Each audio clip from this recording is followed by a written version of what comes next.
وإذ قال لقمان لابنه وهو يعظه يا بني لا تشرك بالله إن الشرك لظلم عظيم صدق الله العظيم সমস্ত গুণগান সমস্ত তারিফ সেই মহান সৃষ্টিকর্তার দরবারে, যিনি আমাদের রব, যিনি আমাদেরকে সৃষ্টি করেছে, সেই সৃজনকারী, যিনি বিশ্ব জগতের মালিক, যিনাকে আমরা এক বলে স্বীকার করি, যিনার উপরে আমরা ঈমান এনেছি, সেই বিশ্ব বিধাতার, যিনি বিশ্ব জগতের, এই নিখিল জগতের মালিক, যিনি আসমান জমিনের মালিক, সেই বিশ্ব জগতের মালিকের দরবারে শুকরিয়া স্বরূপ বলি আলহামদুলিল্লাহ। মুসলমানের আওয়াজ এত আস্তে হলে হবে না। মুসলমানের কণ্ঠ, মুসলমান ধর্ম সত্য ধর্ম, আল্লাহ পাক আল্লাহ তাআলার কাছে সব থেকে পছন্দনীয় ধর্ম হচ্ছে ইসলাম। আর আমরা ইসলাম ধর্ম গ্রহণ করার পরে, মুসলমানের ঘরে সন্তান হওয়ার পরে আমাদের আস্তে আওয়াজ হলে হবে না। সকলে বলে আলহামদুলিল্লাহ। তারপরে যিনি আপনার নবী, আমার নবী, যিনার মেহনতের দৌলতে, যিনার পরিশ্রমের দৌলতে আমরা দিনকে সহজ বাবা পেয়েছি, সেই মহান ব্যক্তি, যিনি আপনার নবী, আমার নবী, সেই নবীর নামে দরুদ এবং শান্তির দ্বারা বর্ষিত হোক। আল্লাহুম্মা আমিন। আল্লাহুম্মা সাল্লি আলাইহি, আল্লাহুম্মা বারিক আলাইহি। বাবসা ভাইরা, আজকে বর্তমান সময়ে মুসলমান সমাজ কোন পরিস্থিতিতে, আজকে মুসলমান সমাজ এত পিছিয়ে কেন? আপনাদের অন্তরের মধ্যে একটা প্রশ্ন জাগতে পারে যে আমরা মুসলমান ঘরের সন্তান হয়ে, মৌলানা সাহেব যে বলছে আল্লাহ পাক আল্লাহ তাআলার কাছে ইসলাম ধর্ম সব থেকে পছন্দনীয়, তাহলে আজকে মুসলমান ধর্ম সব জায়গায় মার খাচ্ছে কিসের জন্য? আজকে ইসলাম ধর্ম সব জায়গায় পিছিয়ে কিসের জন্য? তার জন্য কিছু কারণ আছে। আজকে আমরা ভাবি যে ইসলাম সমাজ এত পিছিয়ে কিসের জন্য? আজকে আমাদের দুর্বলতার জন্য, আজকে আমাদের ঈমানের কমজোরির জন্য। আজকে আপনি সাহাবীদের যুগে দেখেন, বিশ্বনবী সাল্লাল্লাহু আলাইহি ওয়াসাল্লামের যুগে তাকিয়ে দেখেন, তিনার সাহাবারা 313 জন সাহাবা ছিলেন, আর কাফের বেদিনরা হাজার হাজার ছিল।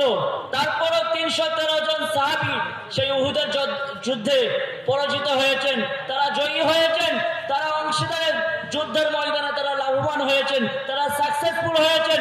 কিন্তু আজকে কোটি কোটি মুসলমান থাকার পরেও আজকে সব জায়গায় মুসলমানদের উপর টর্চার করা হচ্ছে কিসের জন্য? আজকে মুসলমানদের ঈমান খুব দুর্বলতা। আজকে সন্তানের, মুসলমান ঘরের সন্তানরা ঈমান কি জিনিস চিনে না। আজকে তারা বাবাকে সম্মান দিতে জানে না, আজকে বাবা সন্তানকে সম্মান দিয়ে জানে না, সিনিয়র করা জানে না, আজকে একে অপরকে সম্মান দিয়ে জানে না। আজকে মুসলমানের ঘরের সন্তানরা পড়াশোনার দিকে নাই, তারা কি করে ফ্রি ফায়ার খেলা যায়, কি করে নোংরা কাজের দিকে জড়িত হওয়া যায়, সেই দিকে লিপ্ত। আজকে আমাদের সমাজটা কোথায় পিছিয়ে? আজকে ফিলিস্তিনের মতন জায়গা, যেটা বাইতুল আকসা, যেই দিকে সর্বপ্রথম বিশ্বনবী হযরত মুহাম্মদ সাল্লাল্লাহু আলাইহি ওয়াসাল্লাম যেই বাইতুল মুকাদ্দাসের দিকে মুখ করে নামাজ আদায় করেছেন, সেই দিকে সেখানকার মুসলমানরা মার খাচ্ছে। বড় দুঃখ লাগে, বড় কষ্ট লাগে। আজকে মুসলমানদের উপর বিভিন্ন জায়গায় টর্চার করা হচ্ছে। তার জন্য আমাদের কিছু দুর্বলতা আছে। আমাদেরকে নিজেদেরকে শক্তিশালী হতে হবে, আমাদের সন্তানদেরকে শিক্ষায় শিক্ষিত করতে হবে। আজকে আমাদের সন্তানকে বাংলা ইংলিশে যেমন শিক্ষিত করতে হবে, তার মধ্যে দ্বীনের জ্ঞান দিতে হবে।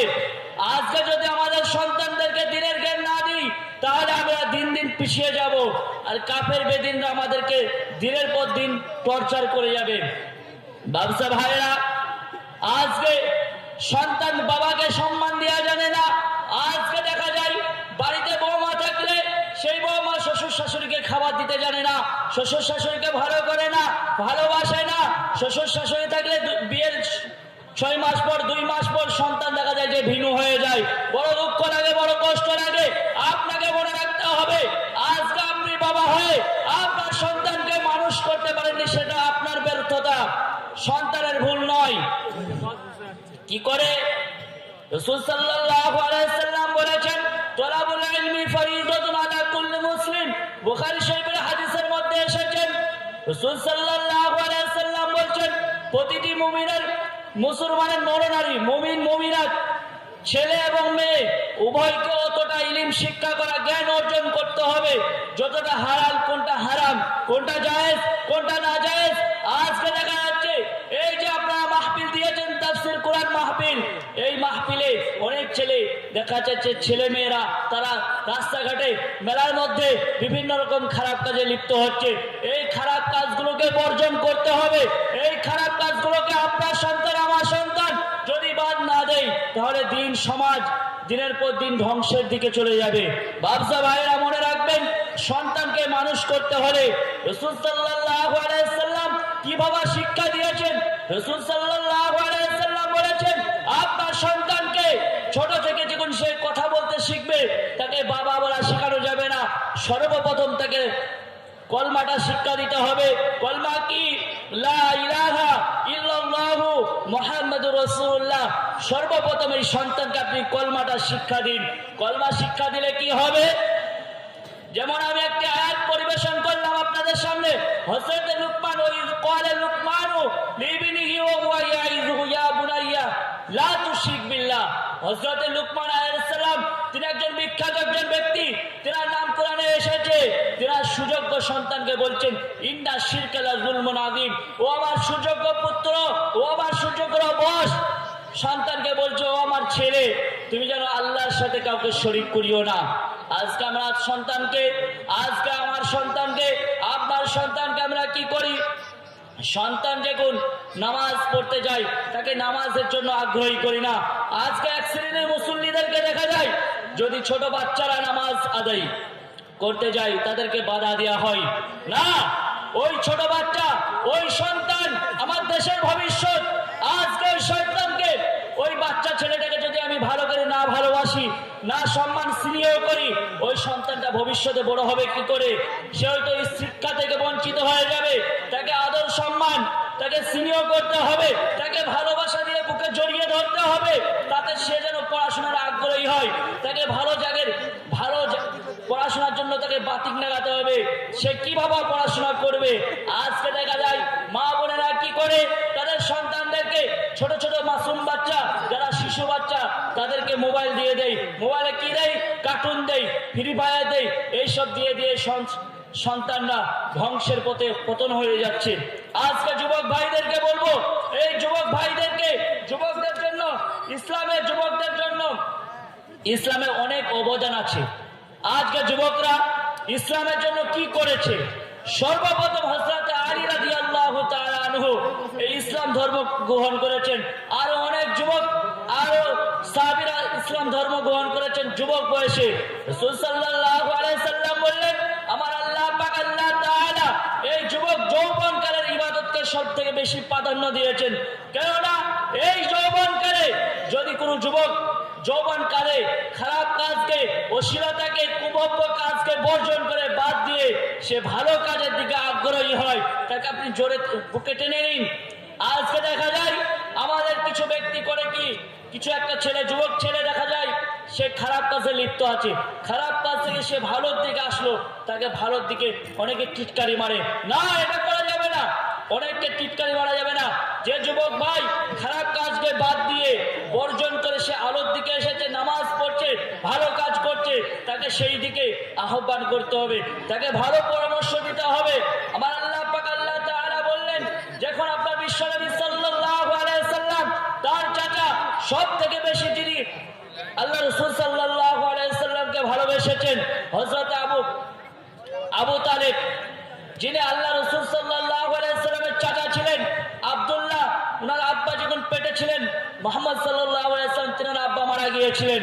তারপরে যিনি তিনার দাদু ছিলেন আব্দুল মুত্তালিব, তিনিও 7 বছর বয়সে তার মা মারা গিয়েছিলেন, তারপরে তার দাদু মারা গিয়েছিলেন, তারপরে সর্বপ্রথম সব থেকে বেশি আগলিয়ে রেখেছেন মোহাম্মদকে, যিনি আপনার নবী আমার নবী, যাকে 1 থেকে 40 বছর বয়স পর্যন্ত যাকে আপনারা আগলিয়ে রেখেছেন, সব থেকে জানের থেকে রিস্ক নিয়ে ভালোবেসেছেন, ভালোবাসা দিয়েছেন, সেটা হচ্ছে আবু তালেব। রাসূল সাল্লাল্লাহু আলাইহি সাল্লাম বললেন, ও আমার চাচা, আপনি তো সব থেকে আমাকে বেশি ভালোবেসেছেন। রাসূল সাল্লাল্লাহু আলাইহি সাল্লাম বললেন, ও আমার চাচা, আপনার জন্য আমি আল্লাহ পাক আল্লাহ তাআলার কাছে সুপারিশ করব। রাসূল সাল্লাল্লাহু আলাইহি সাল্লাম বললেন, ও আমার চাচা, আপনি কলমাটা একবার পড়িয়ে নিন, আপনি একবার লা ইলাহা ইল্লাল্লাহু মুহাম্মাদুর রাসূলুল্লাহ বলুন। তখন কি বললেন আবু তালেব?